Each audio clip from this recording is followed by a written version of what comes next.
Mis hermanos, muy buenas noches. Nos encontramos en esta noche de jueves para una entrega más del libro de los Salmos. Estamos desde aquí, desde este jueves de estudio bíblico, y hoy vamos a ocuparnos del Salmo número 48. Así que les pido que donde quiera que estén vayan buscando en sus Biblias el Salmo número 48 y mientras lo vamos encontrando, vamos a colocar todo este tiempo en manos del Señor. Así que vamos a orar. Mi Señor, mi Dios, queremos darte gracias en esta noche porque nos permites reunirnos alrededor de tu palabra. Señor, no hay ninguna dignidad en nosotros más allá de la que tú puedes darnos y de la que nos has entregado por tu Espíritu gracias a la obra de tu Hijo. Señor, digo esto porque no puedo presentarme a exponer tu palabra como un hombre normal.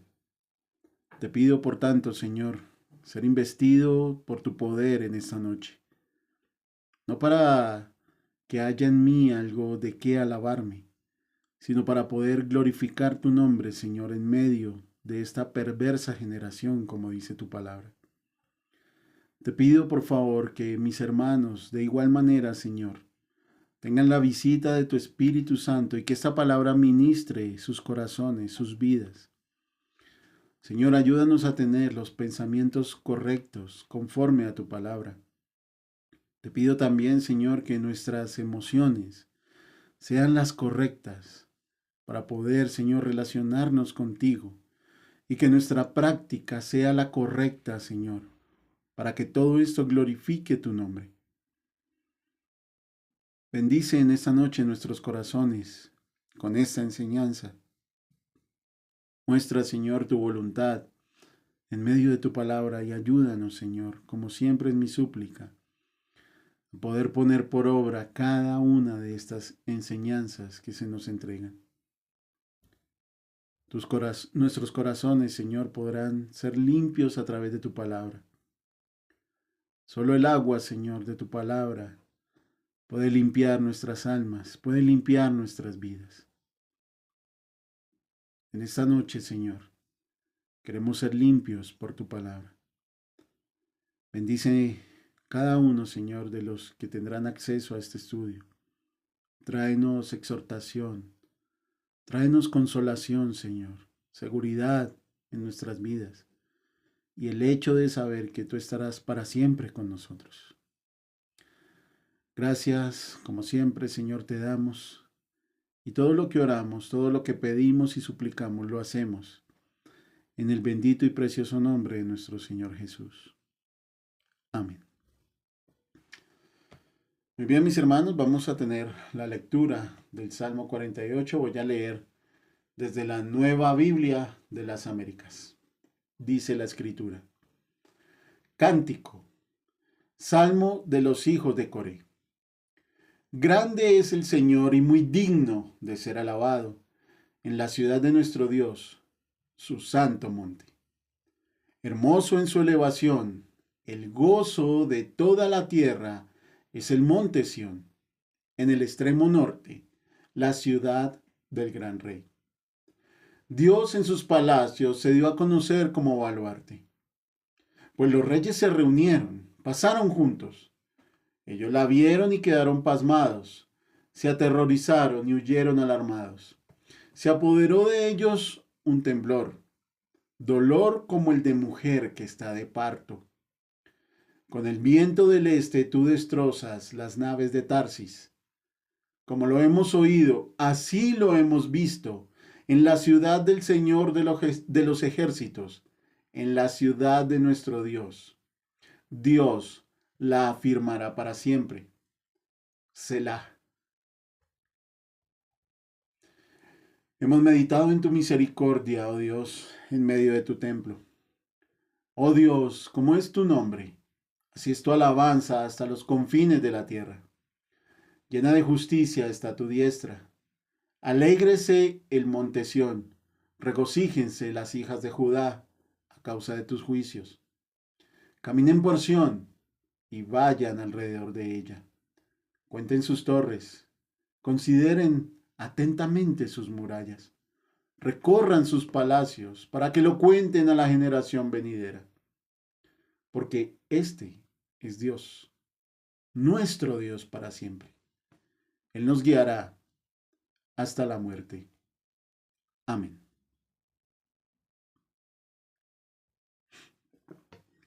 La ciudad de Jerusalén, mis hermanos, tiene una historia que posiblemente ninguna otra ciudad en el mundo pudiera presumir de tener. La santa ciudad ha traído la mirada de tantos gobernantes y emperadores a lo largo de los siglos y además tiene un apasionante legado que ha sobrevivido al paso del tiempo. Jerusalén ha sido destruida 12 veces, ha sido sitiada durante 20 ocasiones y ha sido capturada por 50 diferentes reinos e imperios a lo largo de su historia. La verdad es que los ojos de todos apuntan hacia esta ciudad.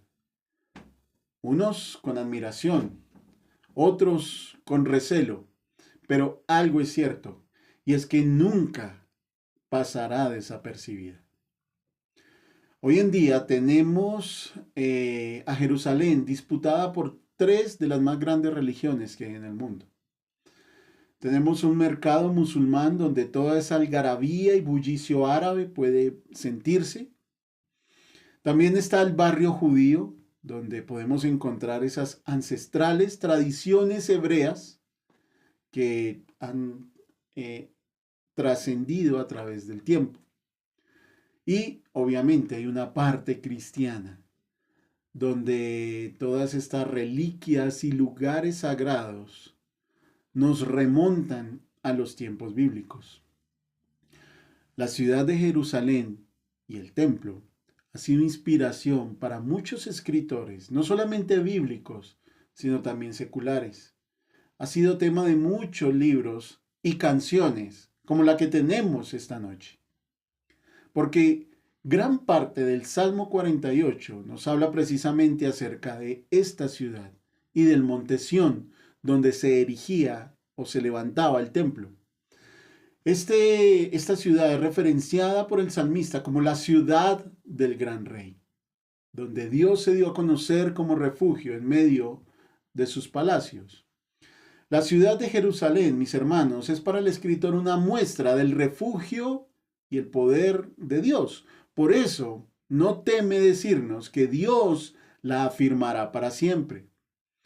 E invita a sus lectores a meditar en la misericordia que ha tenido para con su pueblo, a alegrarse en el monte santo de Dios, a mirar el templo y sus palacios como refugio, a alabarlo, caminando por sus calles, admirándose de sus torres, considerando sus murallas, recorriendo sus palacios. Todo esto con el fin de dar a conocer la majestuosidad que la ciudad y el templo evidencian sobre el poder y la protección de Dios. Ya que este salmo lo hemos catalogado dentro de una trilogía acompañados por el 46 y 47, hay una estructura similar en medio de estos tres salmos, que siempre podemos ver como siempre las divisiones están marcadas por el término Selah, y haciendo entonces justicia a esta trilogía de salmos, vamos a hacer exactamente lo mismo con el 48. Vamos a tomar la división natural marcada por la palabra o el término Selah. Así que encontramos que hay una división de los versículos 1 al 8. De los versículos 1 y 8 nos dice el Salmo que Dios se ha dado a conocer a sus enemigos y que los ha derrotado. Y en los versículos siguientes, el 9 al 14, Dios está en medio de su pueblo, nos dice el Salmo, y somos llamados a adorarle y a conocerle. Cabe recordar aquí que este término Selah es una pausa que muestra una señal musical litúrgica. Si bien no se conoce a ciencia cierta cuál era el significado preciso de esta pausa, algunos estudiosos han apuntado al hecho de que se hacía con el fin de levantar las manos en oración Otros han indicado que se hacía para que el sacerdote que cantaba el salmo pronunciara alguna bendición. Y también se ha considerado que se usaba la pausa del Selah para elevar los ojos al cielo con el fin de repetir el versículo final.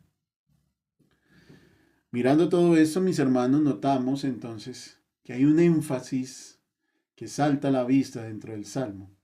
Y es que Dios tiene formas para hacerse conocer. Él se ha hecho conocer a sus enemigos por medio del juicio y Él se ha hecho conocer a su pueblo por la misericordia. Pero hay un punto donde se conjugan estas dos ideas. Si bien Dios se ha hecho conocer a sus enemigos por el juicio y a su pueblo por la misericordia, el punto central del conocimiento de Dios, según el salmista, es su ciudad.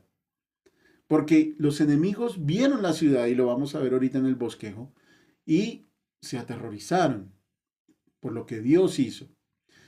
Y el salmista está invitando a los creyentes a que observen los palacios, las murallas, las calles, el templo, y de esa forma mediten en la misericordia de Dios. Esto, mis hermanos, habla de esa muestra latente que a veces nos presenta la Escritura de cómo Dios se da a conocer. Si bien Dios no puede ser conocido por nosotros en su ser absoluto y eterno, sí podemos llegar a conocerlo por medio de las cosas que vemos. Esta es una de las observaciones más claras que da el apóstol Pablo, por ejemplo, en Romanos, que por medio de la creación se puede llegar a conocer que Dios existe y que tiene poder. Pero esto es un eco de lo que la Escritura nos muestra de cómo Dios se da a conocer por medio de las cosas que vemos. Si bien Dios es un ser eterno y espiritual, se ha dado a conocer incluso en la encarnación. Porque Cristo, según la carta a los Hebreos, es la máxima revelación de Dios. Si alguien quiere llegar a conocer a Dios de forma completa, según Hebreos, solo tiene que mirar a Cristo para llegar a conocer la máxima revelación de Dios. Esta idea la vamos a ir desarrollando dentro del bosquejo de este salmo. Muy bien. Cuando miramos los salmos anteriores de esta trilogía, el 46 y el 47, notamos que la ciudad de Dios ha sido un tema recurrente. Podemos ver en el Salmo 46, por ejemplo, cómo Dios se presenta como baluarte, es decir, como refugio, un término que tenemos también en este Salmo 48. Que Dios se presenta como una fortaleza donde obtener protección. El Salmo 47, por allá en el versículo 8, nos ha dicho que Dios reina sobre las naciones, que su reinado fue ya establecido sobre todas las naciones. Entonces, según esto, lo que nos muestra esta trilogía no es solamente que Dios es un rey grande, que su pueblo debe conocerlo como tal, sino que de igual forma la ciudad de Dios es importante para el salmista. Por ello, Dios debe ser alabado y adorado por sus obras, no solamente por haber derrotado a sus enemigos, no solamente por haber establecido su reino sobre las naciones, no solamente por ser el gran rey que es, sino también por presentarse y darse a conocer en medio de su santa ciudad, mostrando su protección y su misericordia. Así que uniendo todos estos elementos, mis hermanos, podemos concluir que lo que el autor quiere dar a conocer a su audiencia es que Dios es un refugio para su pueblo, que ha librado sus batallas, que ha derrotado a sus enemigos, y que este mismo pueblo es invitado a conocerlo con el fin de que todas las generaciones venideras conozcan su nombre, lo alaben y le adoren para siempre. Cuando uno mira esta trilogía de salmos, claramente reconoce que Cristo reúne todos estos atributos que son nombrados allí. Él se ha dado a conocer como un refugio, Él ha vencido, según el apóstol Pablo, si no estoy mal en Corintios, al último enemigo, que ha sido la muerte. Él se ha encargado de nuestro pecado y nos ha dado una ciudad para habitar. Y es aquí donde quiero hacer una referencia especial, porque hay una representación de la iglesia en la ciudad de Dios. Y esto no es especulativo, mis hermanos. Creo que es el capítulo 22 de Apocalipsis, si no estoy mal, perdónenme, no tengo la referencia a la mano, donde habla de la nueva Jerusalén. Pero ¿cómo se muestra esa nueva Jerusalén allí en Apocalipsis? Como una novia ataviada para su novio. Lo que Juan hace allí es una representación clara y perfecta de lo que es la iglesia. Así que si la ciudad de Dios, donde Él se da a conocer, donde Él se muestra como un refugio, como baluarte, donde sus enemigos caen aterrorizados, es para el salmista Jerusalén. Tenemos que decir que hay una connotación especial de la iglesia allí. Miren lo que dice Efesios, capítulo 2, versículos 17 al 19. Voy a leerles. Efesios 2, 17 al 19. Dice, hablando de Cristo, y vino y anunció paz a ustedes que estaban lejos y paz a los que estaban cerca. Porque por medio de Cristo los unos y los otros tenemos nuestra entrada al Padre en un mismo espíritu. Así pues, ustedes, gentiles efesios, ya no son extraños ni extranjeros, sino que son conciudadanos de los santos y son de la familia de Dios. Esta ciudad que Dios afirmará para siempre, según el versículo 8 de nuestro Salmo, es una sombra de Cristo afirmando a su iglesia para siempre. Pues ahora, dice el apóstol, somos conciudadanos de los santos. Además de esto, su alabanza se ha dado a conocer por toda la tierra. Su diestra es una diestra de justicia. Cristo se ha mostrado misericordioso para con su pueblo. Y por ello somos llamados a alegrarnos, a regocijarnos, a conocerle y a considerar todo lo que ha hecho para resguardar nuestras vidas. Nosotros entonces tenemos ese llamado, esa obligación de dar a conocer su nombre a la generación venidera y dar a conocer todas estas maravillas que Él ha hecho en su pueblo, en su ciudad, es decir, en su iglesia. Pero considero que no hay un versículo más preciso para que podamos ver a Cristo en este salmo que el versículo 14. Y ya ahorita lo vamos a analizar. Porque este es nuestro Dios. Cristo es nuestro Dios para siempre. Pero estas palabras en especial nos guiará hasta la muerte, o como dice la Reina Valera, nos guiará aún más allá de la muerte. Es una muestra clara de lo que Cristo ha hecho por su iglesia, de lo que Dios ha hecho por su ciudad. Así que yo quisiera, mis hermanos, en esta noche, desarrollar esta idea en medio del Salmo. Cristo ha vencido a nuestro enemigo, sí. Por ello somos llamados a conocerle, a darle a conocer y a habitar confiados bajo su refugio. El Señor ha vencido a nuestros enemigos. Por eso somos llamados a conocerlo. Somos llamados a darlo a conocer y a habitar confiados bajo su refugio. Y ya que la división del Salmo está hecha en dos partes, voy a tener un bosquejo muy sencillo de dos partes. Primera parte, versículos 1 al 8. El Señor protege a su pueblo de sus enemigos. El Señor protege a su pueblo de sus enemigos, versículos 1 al 8.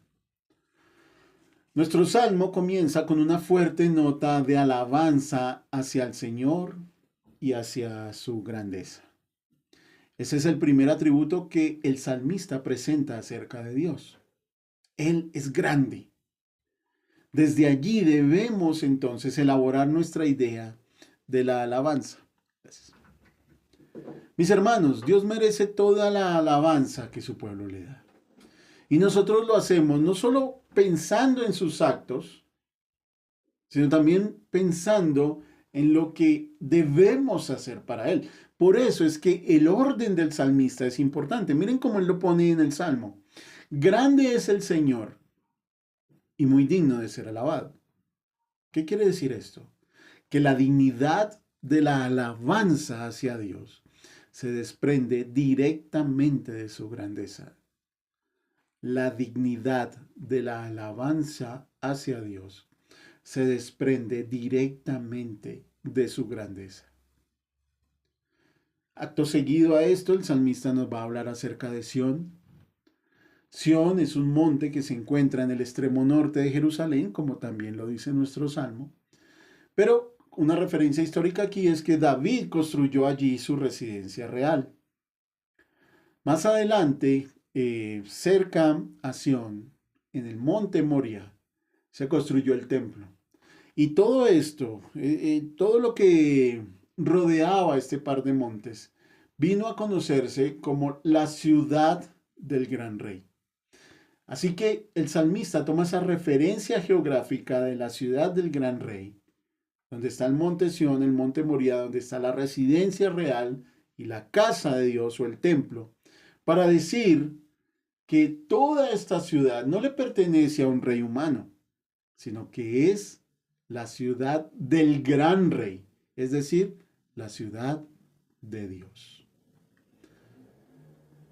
Tenemos entonces el hecho de que Dios es grande. Esto es un argumento válido para nuestra alabanza. Si bien el salmista nos está dando referencias geográficas de la ciudad y del monte, es su protección lo que realmente desea dar a conocer. Por ello no debemos distraernos con detalles geográficos o históricos, sino enfocarnos en el punto principal, el hecho de que Dios es grande y protector, porque Él es conocido dentro de los palacios de su ciudad como baluarte, como refugio. Los versículos 4 al 6 nos narran una circunstancia histórica que nos cuenta allí el salmista. Los reyes enemigos de Dios y de su pueblo hicieron planes para asaltar y atacar la ciudad, pero fueron expulsados por el temor. Quizás es muy probable que el salmista esté haciendo una referencia a la invasión de Sennacherib por el tiempo del rey Ezequías. O tal vez esté intentando hacer otra referencia histórica. El texto no lo dice. Pero lo que tenemos que ver es cómo Dios es mostrado como un refugio en medio de su ciudad. Es la idea. Dios es un baluarte. Dios guarda su ciudad. La ciudad del gran rey le pertenece y Él la guarda. Esto, mis hermanos, nos habla directamente a nosotros. ¿Por qué? Porque entendemos que toda esa historia de conquistas, de derrotas, de reyes, de imperios, apuntan a que Dios es el controlador de la historia. Sin embargo, la historia no es solamente lo que podemos leer del pasado, porque nosotros, si bien no somos grandes reyes o emperadores, también tenemos una historia. Nosotros estamos involucrados también en la historia. Tal vez no se hable de nosotros en el futuro, pero aquí estamos, en medio de esta historia. Tenemos nuestra propia historia y en medio de nuestra historia tenemos que ver cómo Cristo ha vencido a nuestro enemigo también. Ha vencido el pecado, ha vencido la muerte, ha vencido el sistema satánico, el sistema mundano que vemos a nuestro alrededor. Él lo ha vencido y lo ha hecho a nuestro favor. Cristo ha vencido a nuestro favor. Y es aquí donde este salmo toma una importancia práctica para nosotros, porque la verdad es que somos débiles. Tal vez cuando éramos jóvenes nos levantábamos con fuerza, o los jóvenes hoy pueden todavía levantarse con fuerza. Y muchas veces esa fuerza los aleja de Dios. Son fuertes en sí mismos, no necesitan nada, no necesitan reconocer a ningún Dios. Y es posible que también podamos mostrarnos fuertes eh, por un empleo que nos genera dinero, por nuestra salud. Algunos se ven fuertes porque tienen el respaldo de su familia, pero muchas veces el Señor quita todas esas fortalezas, entre comillas, que decimos tener en nuestras vidas y se presenta a Él como único y verdadero refugio. En el pasado, Él se dio a conocer como refugio para su pueblo. La referencia histórica que encontramos en los versículos 4 al 6 remarca esta idea dentro de este salmo. Pero la Biblia debe hacerse real en nosotros. De lo contrario, no tenemos ningún derecho a llamarnos creyentes. Si el testimonio de Dios es real y verdadero en el pasado, entonces la historia, que es su historia, debe llenarnos de aliento en medio de nuestra debilidad. Diga al fuerte, perdón, diga al débil, fuerte soy. Pero ¿por qué puede decir el débil, fuerte soy? ¿Porque ha encontrado algo en que apoyarse? Sí. Pero ¿qué es en lo que se apoya? ¿Algo físico, material, algo efímero, algo pasajero? ¿Su esposo, su esposa, sus hijos, su familia, su dinero, su trabajo, su salud? ¿Y qué va a hacer cuando eso falte? Empiece, le aconsejo, a apoyarse desde hoy en Cristo, porque seguramente esas cosas algún día pasarán. Pero nuestro Dios es un Dios eterno, es un Dios grande, en el que podemos apoyarnos en medio de nuestra debilidad.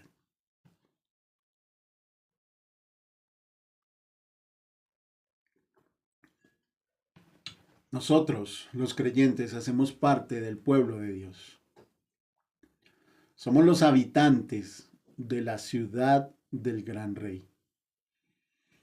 Así lo entendió el escritor a los hebreos. Miren lo que tiene para decirnos en su carta, en el capítulo 12, versos 18 en adelante. Voy a leerles. Hebreos capítulo 12, versos 18 en adelante. Miren lo que dice, porque ustedes, ¿quiénes? Los creyentes, no se han acercado a un monte que se puede tocar, no, ni a fuego ardiente, ni a tinieblas, ni a oscuridad, ni a torbellino, ni a sonido de trompeta, ni a ruido de palabras tal que los que oyeron rogaron que no se les hablara más. Porque ellos no podían soportar el mandato. Si aún una bestia toca el monte, será apedreada. Tan terrible era el espectáculo que Moisés dijo, estoy aterrado y temblando. Ustedes, en cambio, se han acercado al monte Sión y a la ciudad del Dios vivo, la Jerusalén celestial, y a miriadas de ángeles, a la asamblea general e iglesia de los primogénitos que están inscritos en el cielo, y a Dios, el juez de todos, y a los espíritus de los justos hechos ya perfectos. Qué hermosa referencia de la iglesia. Pero continúa. Se han acercado a Jesús, el mediador del nuevo pacto, y a la sangre rociada que habla mejor que la sangre de Abel. Somos la ciudad del Dios vivo, dice la Escritura. El monte Sión. La iglesia es el verdadero monte Sión. Por eso, el versículo 25 nos presenta esta amonestación tan tremenda, tan terrible. Tengan cuidado de no rechazar a aquel que habla, porque si aquellos no escaparon cuando rechazaron al que les amonestó sobre la tierra, mucho menos escaparemos nosotros si nos apartamos de aquel que nos amonesta desde el cielo. Entonces, como nos lo dice nuestro salmo, nosotros podemos afirmar con total certeza que Cristo afirmará su iglesia para siempre, como termina el versículo 8.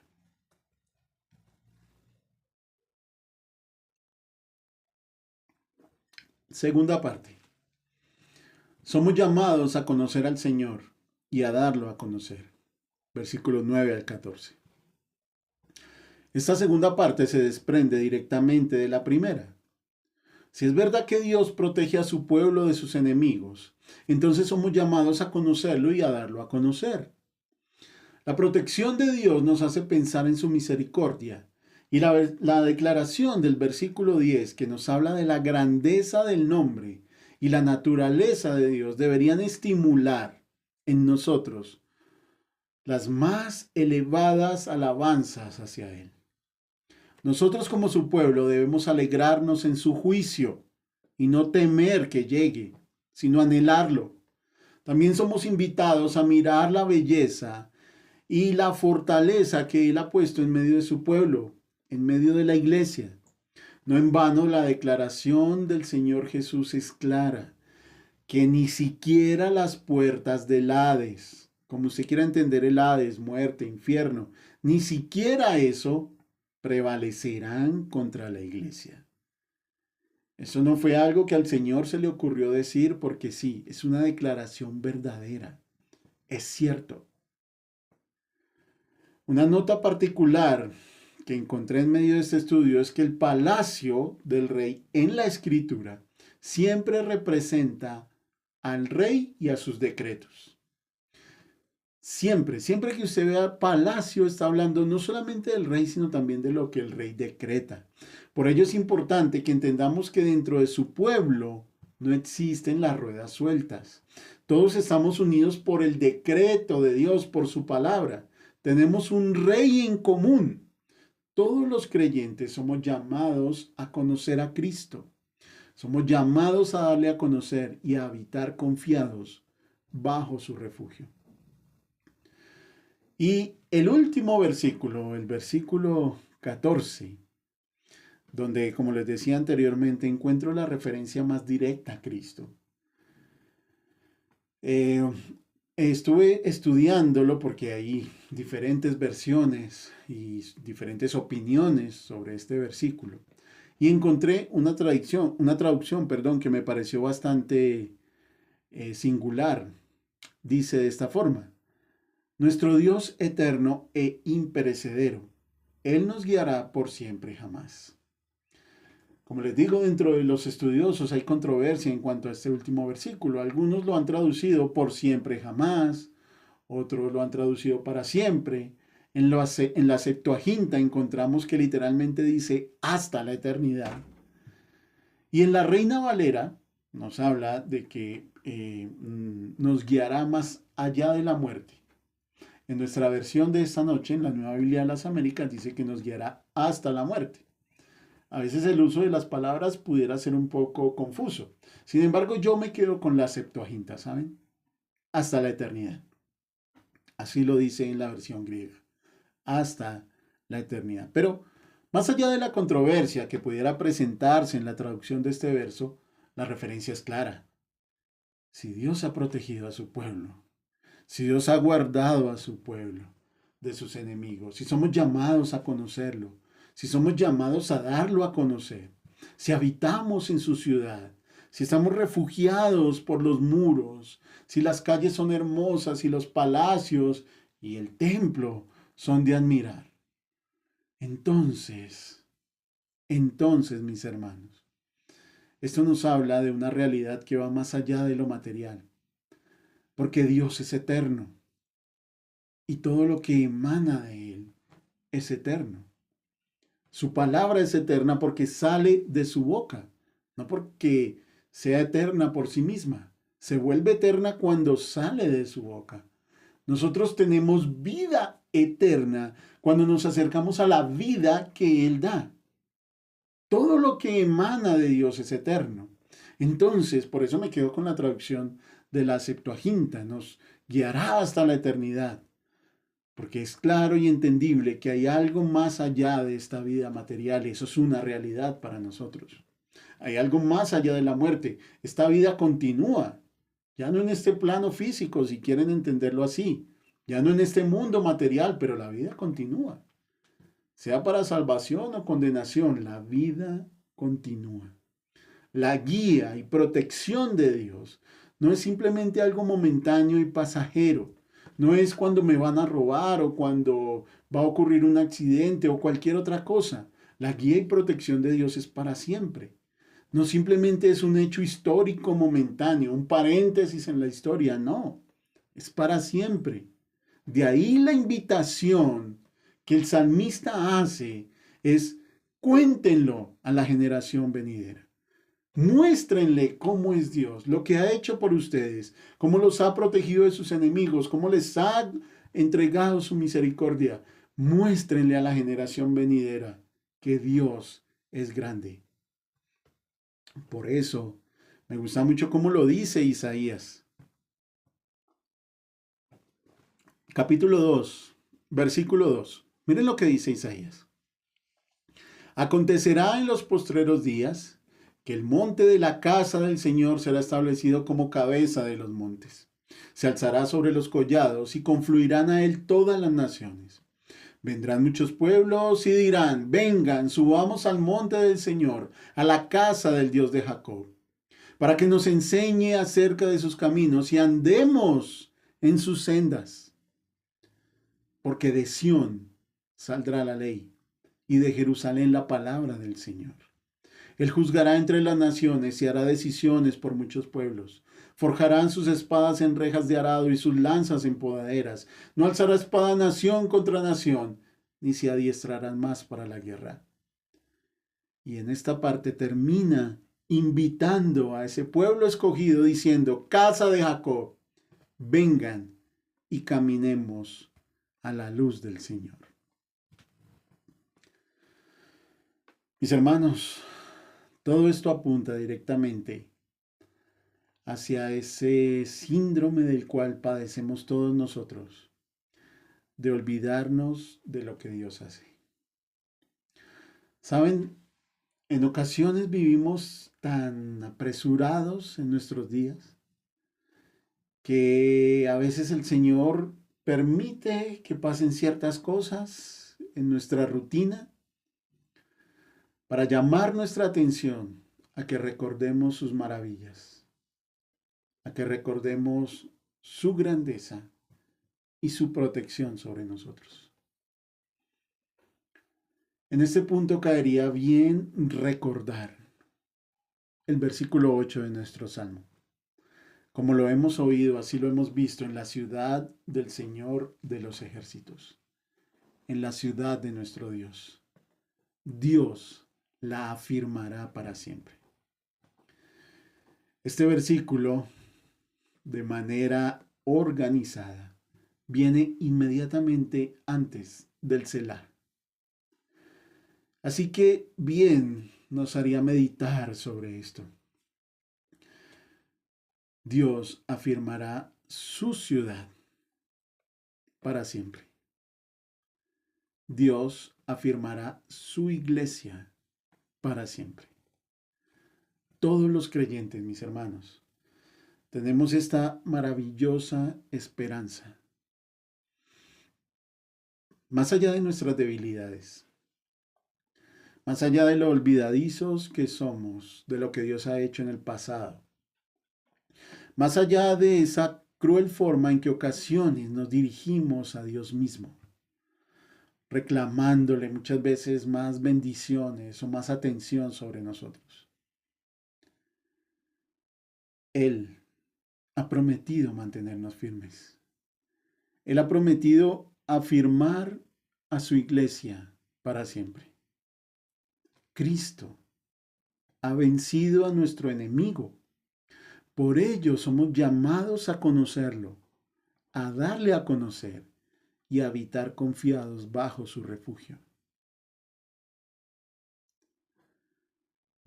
Usted que tal vez aún no entrega su vida a Cristo y está viendo este estudio, ¿Qué espera para venir a conocerlo?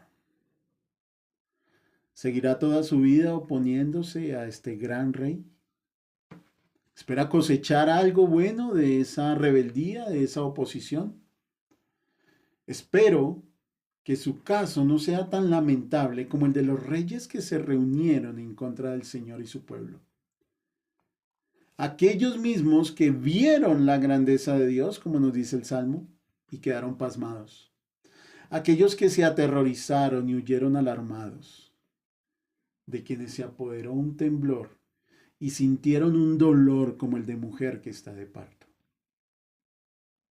Es lamentable para ellos, pero no tiene que ser su realidad. Su oportunidad es ahora. Hoy es el día de salvación para arrepentirse de sus pecados y venir a Cristo. Porque Él no protege nada por fuera de su ciudad.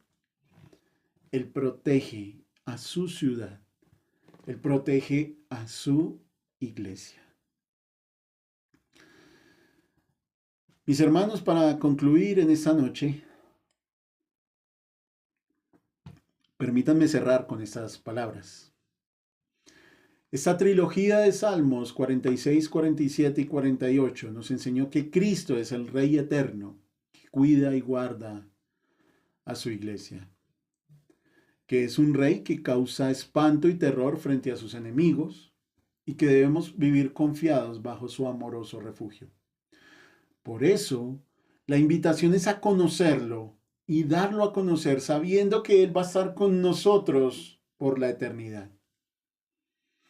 Siendo así, considero que no es ninguna casualidad, mis hermanos, que una vez que la obra de Cristo fue concluida, que después de haber sido recibido del Padre, que después de haberse presentado como el sacrificio perfecto, y después de que se le hubiera otorgado todo poder en el cielo y en la tierra, Él mismo hubiera comisionado a sus discípulos, a su iglesia, con el más sublime de todos los mandatos, el de hacer conocer su nombre entre las naciones.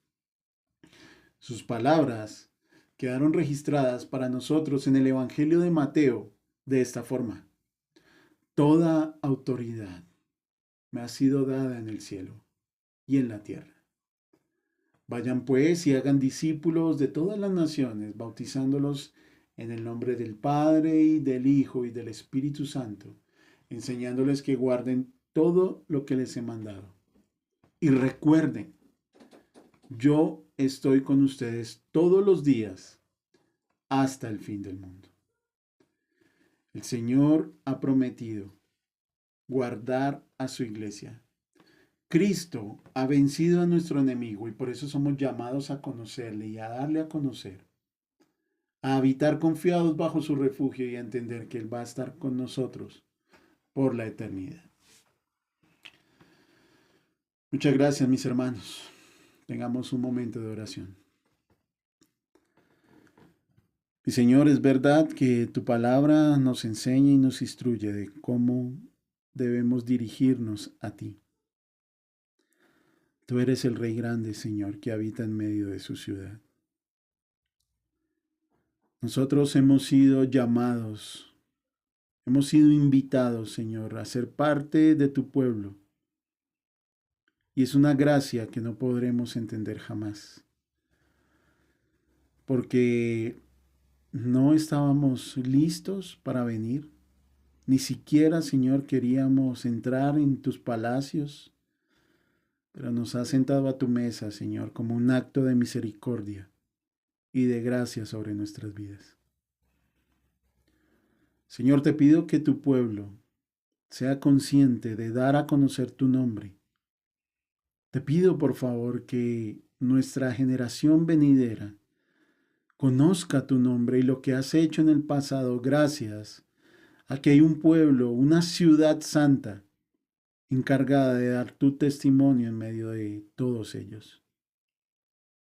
Señor, te suplico porque envíes más obreros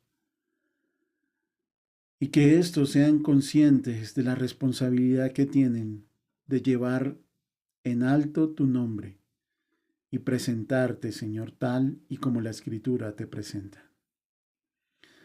Gracias por darte a conocer, Señor, a nosotros.